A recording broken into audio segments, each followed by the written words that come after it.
Good morning সবাইকে। এখন বাজে হচ্ছে সকাল 8:15। আজকে সকালে একটু তাড়াহুড়ো করে সব কাজগুলো করে দিতে হয়েছে, কারণ রাহুল একটু তাড়াতাড়ি বেরোবে। তো মোটামুটি ওর টিফিন করা, ওকে ওর সকালে খাওয়া সব কিছু কমপ্লিট হয়ে গেছে। ও গেছে এখন নিচে বিল্ডিংয়ে, আমাদের যে দোকান থেকে জল আনা হয়, তো ওখান থেকে জলটা নিয়ে আসতে, কারণ কালকে রাত্রে ব্যারেলটা ফুরিয়ে গেছে। তো যে এটা এখানে এটা খুব সমস্যা যে জল মানে নিজেদেরই নিয়ে আসতে হবে, আর এই 3 তলার উপরে 20 লিটারের ব্যারেল নিয়ে ওঠা ভীষণ কষ্টের। তো কিছু করার নেই, যেহেতু জল ফুরিয়ে গেছে, খেতে তো লাগবে। তো সেই জন্য ও গেল জল আনতে। ও আসলে ও এখন বেরোবে অফিসে। ওর সব কিছু কমপ্লিট হয়ে গেছে, টিফিন সব প্যাক করে ব্যাগে দিয়ে দিয়েছি। আর আজকে ওয়েদারটা খুব ভালো আছে।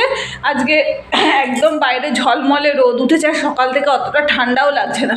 অতটা মানে কি, একদম ঠান্ডা লাগছেই না। তো আশা করি আজকের দিনটা ভালোই কাটবে। তো আজকে কি করব সেটা নিয়েই থাকছে আজকের ব্লগটা। তো আজ দেখতে থাকো সবাই। আজকে এত সুন্দর রোদ উঠেছে সকাল থেকে, আর আজকে কিন্তু আমাদের দূরের পাহাড়টা খুব ভালো করেই দেখা যাচ্ছে, যেহেতু আকাশ একদম পরিষ্কার। আকাশ পরিষ্কার থাকলে দেখা যায়, নাহলে শীতকালে সেরকমভাবে দেখা যায় না। তো পাহাড়টা তো দেখতে সকাল সকাল খুব দারুণই লাগছে।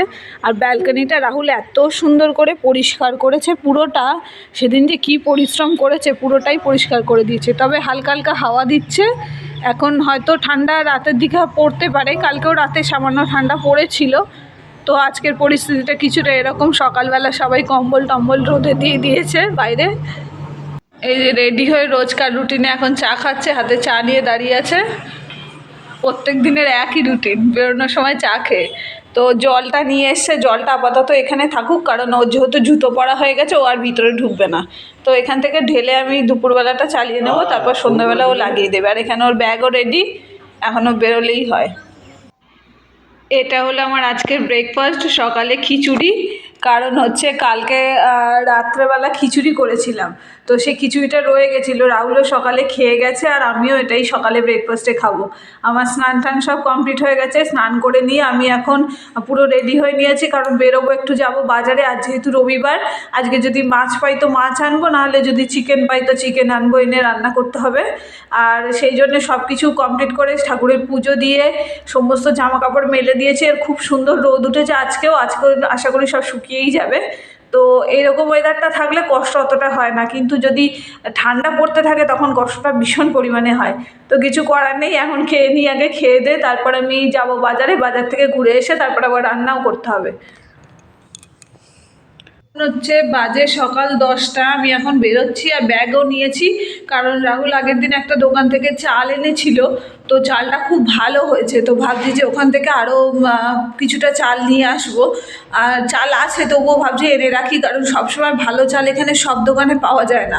আর এখানকার লোকেরা বেশিরভাগ আতপ চালের ভাত খায়, তো আতপ চাল তো আমরা খেতে পারি না। তো সেই জন্য যাচ্ছি, যদি দোকানটা খোলা থাকে তো নিয়ে চলে আসবো। আর যদি কিছু মাছ পাই তো সেটাও আনতে হবে। তো এখন যাই, আগে ঘুরে আসি।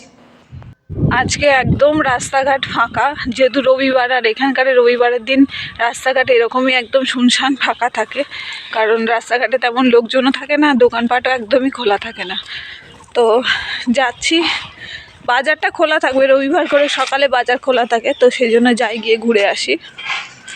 আমি এখানে বাজার থেকে চলে এসেছি, আর নিয়ে এলাম চাল আর একটা ইজির প্যাকেট। আর এই ইজির প্যাকেটটা আনলাম, আর তেমন কিছুই পেলাম না, না পেলাম মাছ, না পেলাম মাংস, কিছুই পেলাম না। তো চলে এলাম। আর মাংস এখানে সেই কখন থেকে কেটে ঝুলিয়ে রেখেছে, সেই মাংস বিক্রি করছে। তাই বললাম যে না, নেবো না। তারপরে স্কিনটা রিমুভ করে দেবেও না, তো সেই জন্য আর নেইনি, চলে এলাম। রাহুল বললো এখন আর কিছু করতে হবে না, তুমি দুপুরবেলা যা হোক একটা কিছু তরকারি করে খেয়ে নাও, আর ও বিকালে ফেরার পথে মাছ নিয়ে আসবে। তো তখনই করবো। আর আজকে রবিবার, বাজার সাধারণত খোলাই থাকে, কিন্তু আজকে কোনো বাজার কিচ্ছু খোলা নেই, সব বন্ধ, রাস্তাঘাট পুরো ফাঁকা। তো যে দোকানে আমার মুদিখানার দোকানে দরকার ছিল চালটা নেওয়ার, তো ওটা নিয়ে চলে এসেছি। আপাতত আর কোনো কাজ নেই। এখন এই বাসনগুলো আমাকে একটু মাজতে হবে, কারণ এগুলো সকাল থেকে রেখে দিয়েছিলাম, গেছিলাম। তো এগুলো বেজে নিয়ে তারপরে একটু রেস্ট করবো। প্রচণ্ড কষ্ট হচ্ছে, রোদে গরমে হেঁটে এসছি, তো সেই জন্য। আমি এখানে আলুগুলো ধুয়ে দিয়েছি, কারণ আলুতে এত পরিমাণ নোংরা হচ্ছে, তো ধুয়ে দিলাম তো শুকিয়ে যাবে। আর এখানে তো সব জামা কাপড় মেলা ছিল, জামা কাপড়গুলো প্রায় সব শুকিয়ে এসছে। আর আজকে প্রচণ্ড রোদ উঠেছে, কিছুটা জামা কাপড় আমি তুলেও নিয়েছি। আর একটা জিনিস দেখলাম, পাহাড়ের ওপরে মেঘটা যে কি সুন্দর লাগছে দেখতে, মানে ক্যামেরা অতটা জাস্টিস করছে না, কিন্তু ফোন মানে চোখে দেখলে চোখের শান্তি, এত সুন্দর লাগছে। আর প্রচণ্ড রোদ উঠেছে আজকে, ওয়েদারটা ভীষণ ভালো, খুবই ভালো লাগছে আজকে। এই যে এত জামা কাপড় সব তুলে নিয়ে আসলাম, কিছুটা কালকের আর কিছুটা আজকের। তো সব জামা কাপড়গুলো এখন পাট করে নেব। আর এইটা একটা বড় কাজ প্রত্যেক দিনের, তো কিছু করার নেই, করতে তো হবে। আর যেহেতু আজকে কোনো রান্না বান্না কোনো কাজ নেই, তো এগুলো করতে আমার কোনো অসুবিধাও নেই, তাড়াতাড়ি হয়েও যাবে। আরে এত রোদ উঠেছে না, মানে জামা কাপড় মেললে মনে হচ্ছে সব যেন রং চটে যাবে। তাও তো আমি সব জামা কাপড় উল্টে দিয়ে তাই জামা কাপড় রোদে মেলি। যখন ওঠে না রোদ তখন ওঠে না, আর যখন ওঠে তখন একদম মানে লোককে একদম পাগল করে দেবে, এরকম রোদ ওঠে। তো এই আর কি, এগুলো সব পাট করে গুছিয়ে নিই। এখানে আমার সব জামা কাপড় কমপ্লিট হয়ে গেছে গোছানো, এখনও বাইরে কিছুটা আছে, তো ওটা পরে তুলে এনে গোছাবো। তা আপাতত কাজ আমার কমপ্লিট। এই শনপাপড়ির বাক্সটা যেদিনকে মুদিখানার মাল আনতে গেছিলাম ওই দিন নিয়ে এসেছিলাম, তো বেশিরভাগটাই রাহুল খেয়ে খেয়ে শেষ করে দিয়েছে, এইটুকু আছে। তো এইটুকু আমি খেয়ে নেব, অনেক দিন ধরে রয়েছে। আর ও প্রথমে বলেছিল কি আমি খাবো না, তারপরে খেয়ে এত ভালো লেগেছে। এটা হচ্ছে ওই হলদিরামের শনপাপড়ির কৌটো। তো খেতে এত ভালো লেগেছে, খেয়ে বলছে কি তুমি আরও 4-5টা কিনে নিয়ে আসবে। তো যে কেন, তুমি তো মিষ্টি খাও না, তাহলে তোমার আবার কী দরকার? বলছে না আমি খাই, আমার এটা খুব ভালো লেগেছে খেতে। তো আপাতত এটা আমি খেয়ে নিই, আবার এনে দেবো। অর্ধেকের বেশিটা ওই খেয়েছে থেকে। এখন হচ্ছে বাজে দুপুর 2টো, আমার লাঞ্চ হয়ে গেছে আর আমি কিছুই করিনি, ডিম সিদ্ধ আলু সিদ্ধ আর বাটার দিয়ে ভাত খেয়ে নিয়েছি। তো আজকে ওই সব খেতে তো দারুণ লাগে, কিন্তু রাহুল তো বলে কি শুধু ওই দিয়ে কেউ খেতে পারে, কিন্তু আমার ওইগুলো খেতে দারুণ লাগে। তো অনেক দিন পরে খেলাম, ভালোই লাগলো।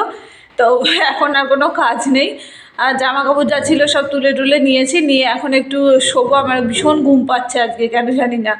আর সেই জন্য ঘুমিয়ে নেব, তারপরে বিকালবেলা হয়তো বেরোতে হবে। রাহুল যদি ফোন করে বেরোনোর জন্য তাহলে বেরোবো, ফেরার পথে একটু বাজারে যাব, বাজার থেকে ঘুরে তারপর আসবো। এখন হচ্ছে বাজে বিকাল 4:30, আমি এখন বেরোচ্ছি। এখন ভালোই বাইরে রোদ আছে, তো এর মধ্যেই বেরিয়ে যাচ্ছি, কারণ যাচ্ছি একটু দূরের বাজারে।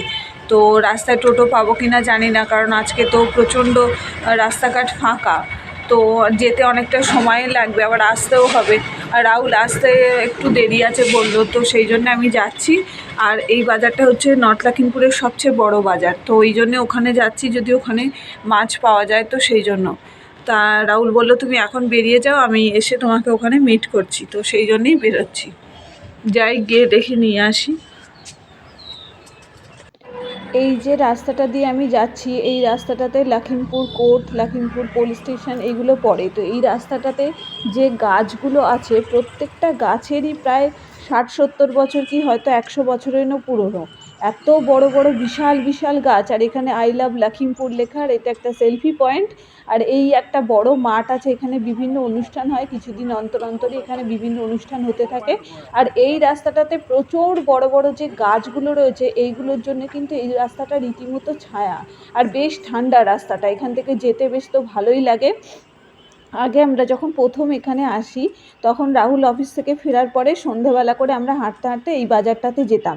এটাতে যেতে প্রায় আমাদের রুম থেকে হেঁটে গেলে 20-25 মিনিট মতো সময় লেগেই যায়, তবুও আমরা যেতাম, হাঁটাটাও হতো আর বাজার করাও হতো। এখন বাজে হচ্ছে সন্ধে 6টা, আমি চলে এসেছি। আর আমার আজকে জানি না দুপুর থেকে কেন প্রচণ্ড মাথাটা ঘোরাচ্ছে, কেন কি হচ্ছে বুঝতে পারছি না। তো যাই হোক চলে এলাম, রাহুলের আসতে একটু দেরি আছে, ও তখনও এসে পৌঁছায়নি। তো বাজারে তো মাছ কিছু পেলাম না, আর মাছে এত বাজে পচা গন্ধ, সেখান থেকে যাওয়ার মতো না। সেই মানে সব মাছের গায়ে রক্ত লাগানো ফেলে রেখেছে, কিন্তু সব পচা গন্ধ বেরোচ্ছে। তো যাই হোক একজন একটু দাম বেশি নিয়ে চিকেন একদম টাটকা চোখের সামনে কেটে দিল, তো সেটাই আধা কেজি চিকেন নিয়ে এসেছি, ওটাই রাত্রে রান্না করব। রাত্রে তো কিছু রান্না করাও নেই, তো এখন আপাতত সব কিছু গুছিয়ে নিই, নিয়ে রান্নাটা বসিয়ে দিই। রাহুল ততক্ষণ আসুক, আসলে এবার দেখি সন্ধ্যাবেলা ও কী খায়। এই যে অফিস থেকে এসে এখন এখানে ছোলা ভাজছে, কারণ হচ্ছে খাবে মুড়ি দিয়ে খাবে, তাই তো? মুড়ি দিয়ে খাবে বলে এখানে ছোলা ভাজছে, আর আমি এখানে মাংসের জন্য আলু, টমেটো, পেঁয়াজ সব কেটে রেখেছি, আদা রসুনও সব বাটা হয়ে গেছে। তো ওর হয়ে গেলে আমি রান্না বসাবো এখানে। এখানে আমি মাংসটা রান্না করব বলে বসিয়ে দিয়েছি কড়াইটা, আর কড়াইতে একটু তেল ছিল, রাহুল ছোলা ভাজা করেছে, তো তার মধ্যেই আর একটু তেল দিয়েই আমি এর মধ্যেই করে নেব। আর এর মধ্যে আমি প্রথমে একটুখানি হলুদ দিলাম, কারণ আলুগুলো সামান্য একটু হলুদ দিয়ে আমি খুব ভালো করে লাল লাল করে ভেজে তুলে রাখবো। আগের দিন আলুটা ভেজে দেইনি বলে নাকি মানে সিদ্ধ হতে অনেক সময় লেগেছিল। তো এখানে খুব ভালো করে হলুদ দিয়ে আমি ভাজা করে নিচ্ছি আলুগুলো। সামান্য নুনও দেবো এর মধ্যে, যাতে আলুটা ভাজার পরে বেশ নুনটা ওর মধ্যে ঢুকে যায়। তো খুবই সামান্য নুন দিলাম, দিয়ে আমি খুব ভালো করে আলুগুলো ভাজবো। আর একটু বড় বড় সাইজেরই আলু দিয়েছি। মাংসের আলু কিন্তু খেতে খুব সুন্দর লাগে, আর মাংসের ঝোল আলু দিয়ে মুড়ি খেতে আমার ভীষণ ভালো লাগে। তো সেই জন্যে এর মধ্যে দিয়েছি আলুটা একটু বেশি করেই। রাহুল তো খাবে না, ও হয়তো এক পিসই খাবে, কারণ ও আলু একদম পছন্দ করে না। তাও নতুন আলু বলে একটু খাচ্ছে, অন্য আলু হলে ও তো মোটেই মানে পুরনো আলু একদমই পছন্দ করে না খেতে। তো এখানে আমার আলুগুলো বেশ লাল লাল করে মোটামুটি ভাজা এখন কমপ্লিট হয়ে গেছে। তো এবার আস্তে আস্তে আলুগুলোকে তুলে নেব, নিয়ে তারপরে আমি মাংসটা রান্না করব। আর মাংসটা আজকে একদম সিম্পলভাবে করব, একটু কষা কষাই করব। কারণ হচ্ছে যেহেতু এটা তো ব্রয়লার মুরগি, তো সেই জন্য এটা একটু কষা কষা খেতেই ভালো লাগবে। তো সেই জন্য ওরকমভাবেই করব, বেশি কিছু মশলাও কিছু দেব না। এর মধ্যে আমি 3টে ছোটো ছোটো সাইজের পেঁয়াজ কুচি দিলাম। ছোটো মানে একটু মানে মিডিয়াম হবে এরকম সাইজের, বেশি পেঁয়াজ আমি এতে দিই না। মাংসতে বেশি পেঁয়াজ দিলে মাংসটা মিষ্টি হয়ে যায় মনে হয়। তো সেই জন্য এখানে পেঁয়াজটা খুব ভালো করে লাল লাল করে একদম ভেজে নেব। আর এর মধ্যে আমি সামান্য একটু নুন দিয়ে দিচ্ছি। এতে 2-4 দানা চিনিও দিয়েছি, কারণ চিনি দিলে কি হয়, মাংসের কালারটা খুব ভালো হয়, পেঁয়াজের কালারটাও খুব সুন্দর আসে, যার জন্য রান্নার পরে গিয়ে মাংসের কালারটাও খুব ভালো আসে। তো এখানে পেঁয়াজটা মোটামুটি আমার আধ ভাজা হয়ে গেছে। এর মধ্যে আমি এবার দিয়ে দিলাম বড় সাইজের একটা টমেটো। মাংসে কিন্তু টমেটো দিলে গ্রেভিটা খুব ভালো হয় খেতে। তো এইভাবে টমেটো দিয়ে আমি আরও খুব বেশিক্ষণ ধরে বেশ ভালো করে কষিয়ে নেব। একদম টমেটোটা আর পেঁয়াজটা খুব ভালো করে গলে যাওয়া পর্যন্ত কষিয়ে নিয়েছি। এর মধ্যে আদা রসুনটাও আমি দিয়েছিলাম, সেই ক্লিপটা নেওয়া হয়নি। তো আদা রসুনটা যে হামানদিস্তাতে বেটেছিলাম, ওটা ধুয়ে একটু সামান্য জল দিলাম, তলায় লেগে যাচ্ছিল সেই জন্য। আর এতে দিলাম রোজকার গুঁড়ো মশলা, জিরে গুঁড়ো, ধনে গুঁড়ো, লঙ্কার গুঁড়ো আর হলুদ গুঁড়ো। তো দিয়ে খুব ভালো করে আবারও মশলাটা কষিয়ে নেব। মশলা থেকে দেখতেই পাচ্ছ তেলটা ছেড়ে দিয়েছে। আর এর মধ্যে এবার আমি মাংসটা ধুয়ে রেখেছিলাম, ওটা দিয়ে দিলাম। তো মাংসটা দিয়ে আবারও খুব ভালো করে কষাবো। মাংসটা যত সুন্দর করে কষানো হবে খেতে কিন্তু ততই ভালো হবে। আর আজকে নামানোর আগে আমি একটুখানি গরম মশলা দেবো। গরম মশলা দিলে তো ভালোই হয়, আর আজকে গরম মশলা দিলে গরম মশলাটা শেষও হয়ে যাবে। এবার বাড়ি না গেলে আর গরম মশলা ভালো পাওয়াও যাবে না। তো এখানে আলুটাও দিয়ে দিয়েছিলাম, দিয়ে আবারও খুব ভালো করে কষিয়ে নিয়ে এবার দিয়ে দিচ্ছি আমি পরিমাণ মতো নুন। নুনটা আমি আগে দিই না, খুব ভালো করে কষানো হয়ে গেলে তারপরে গিয়েই নুনটা আমি অ্যাড করি। তো এখানে কষানো হয়ে গেলে রাহুল বলেছে যে তোমার কষানো পুরোপুরি কমপ্লিট হয়ে গেলে আমাকে বলবে, আমি 2 পিস কষা মাংস খাবো। তো এখানে কষানোটা খুব ভালো করেই হয়ে গেছে। তো আমি ওকে বললাম যে তুমি যদি খাও তো এখন নিয়ে নাও, কারণ এরপরে আমাকে একটু সামান্য জল দিতে হবে আলুটা সিদ্ধ করার জন্য। আর যেহেতু একটাই তরকারি রাত্রেবেলা, তো একটু জল না দিলে খেতেও ভালো লাগবে না। আর ভাতটা তো খেতে হবে কিছু দিয়ে, তো সেই জন্যেই। তো এখান থেকে আমি ওকে মাংসটা তুলে দিলাম, ওই আবার একটু গ্রেভিও তুলে নিল। নিয়ে এবার আমি এর মধ্যে পরিমাণ মতো জল দেবো ঝোলের জন্য। খুবই অল্প পরিমাণেই জল দিচ্ছি, এই জলটাই যথেষ্ট। এর থেকে বেশি জল দিলে একদম পুরো ট্যালট্যালে ঝোল হয়ে যাবে, যেটা রাহুল বা আমি একজনই পছন্দ করি না। তো এইবার খুব ভালো করে ফুটে উঠলেই আলুটা সিদ্ধ হয়ে যাবে, গেলে আমি নামিয়ে দেবো। আর নামানোর আগে একটু গরম মশলা দিয়ে দিয়েছি। এখানে আমার ধোঁয়া ওঠা চিকেন একদম রেডি। আর টেস্টটা তো রাহুল বললো ভালোই হয়েছে। ও একটু কষা খেয়েছে, আর অল্প গ্রেভির জন্য জল দিয়েছিলাম, যেহেতু এটা ছাড়া আর কোনো তরকারি নেই। তো এটা এখানে একদম পুরো রেডি। আর রাত্রেবেলা 9টা বাজলে ভাতটা বসিয়ে দেবো। তো এটা এখন আপাতত চাপা দেওয়া থাক, আর দেখি কি করি এখন। এটা হচ্ছে আজকে রাত্রের ডিনার, গরম গরম ভাত আর হচ্ছে চিকেন কষা। চিকেন কষাটা সত্যিই খুব সুন্দর রান্না করেছে। আর কষা চিকেনের সাথে হয় রুটি, না হলে ভাত, গরম গরম ভাত, এটাই ভালো লাগে। আর এই ঠান্ডার মধ্যে বেশ এটা করে আরও বেশ জমে গিয়ে যায় রাত্রের খাওয়াটা। ভাতটা তো তুমিই করলে, আমার তো শরীর ভালো লাগছে না, মাথা ঘুরছে। না ভাতটা মেন চিকেনটা তো তুমি করেছো। ভাত স্যুপ করে শুধু কি হবে, ঘি দিয়ে তোরই ভাত খাবো। এখন বাজে হচ্ছে রাত্রি 10টা, আমাদের খাওয়া দাওয়া কমপ্লিট হয়ে গেছে। আর রাহুল এখানে ওর হেয়ার কেয়ার আর স্কিন কেয়ার করছে। ও মানে এটা তো লেগেই থাকে, প্রত্যেক দিনই করতে থাকে কিছু না কিছু। তো আজকে হেয়ার কেয়ার করছে, কাল মনে হয় শ্যাম্পু করবে সকালে, তো সেই জন্য তা আজকে আমাদের খাওয়া দাওয়া সব কমপ্লিট। আমি বাসন টাসন সব মেজে রেখে দিলাম, সকালে উঠে রান্না করতে হবে, তো ওই জন্য সকালে উঠে মাজতে গেলে কষ্ট হয় আর সময়টাও অনেকটা বেশি লেগে যায়।